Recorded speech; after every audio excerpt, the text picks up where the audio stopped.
रोहेल सबा के पास जाता है और कहता है कि तुम बहुत बेफिक्र हो और बहुत ही लापरवाह। तो रोहेल से कहती है सबा कि क्या हुआ, क्या बात कर रहे हो। फिर उसको याद आता है कि हाँ ये तो बात कर रहे हैं मीरब के बारे में। वो कहती है कि हाँ मैंने मीरब से रब्ता किया था और मैसेजेस भी किए थे, लेकिन उसने मुझे कोई रिप्लाई नहीं किया।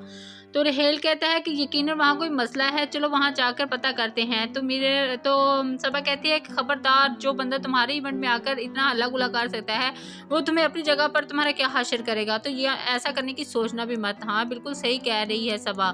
रोहेल उसे तुम्हारे इवेंट में आकर तुम्हारे केक को मीट समझकर ऐसा कीमा बनाया और तुम दोबारा फिर सोच रहे हो उसके पास जाने का।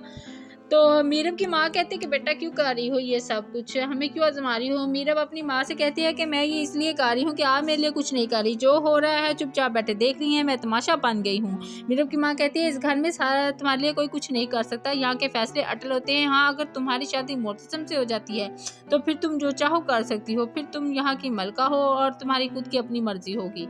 मीरब का कहना है कि कैद की मलका भी कोई मलका होती है, मैं खुद कर लूंगी जो कुछ भी मुझे अपने लिए करना होगा। तो मीरब की माँ ये सुनकर कहते हैं खबरदार मीरब, ऐसा कुछ मत करना जो हमारी इज्जत को दागदार कर दे। हाँ जी अम्मा जी, मीरब तो कोई कूड़ा कचरा है ना जो आप पर गिरेगा और आपको दाग कर देगा। और आप चाहती है कि वो कोई सर्फ एक्सल बन जाए और आपकी धुलाई इस तरह करे कि आपकी जिंदगी में निखार आ जाए। हद करती हैं आप भी मोहतरमा।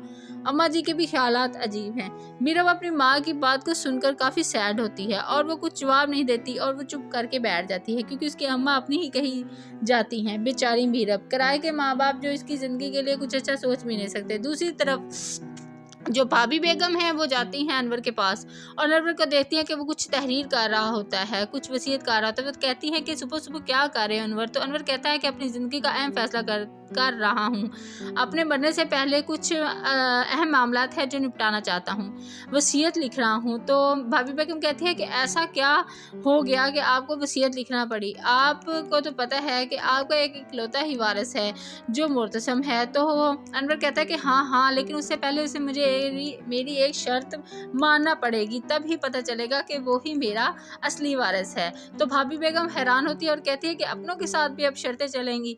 तो अनवर कहता है कि ये कोई ऐसी मामूली बात नहीं, बहुत अहम बात है। तो सही बात है भाभी बेगम।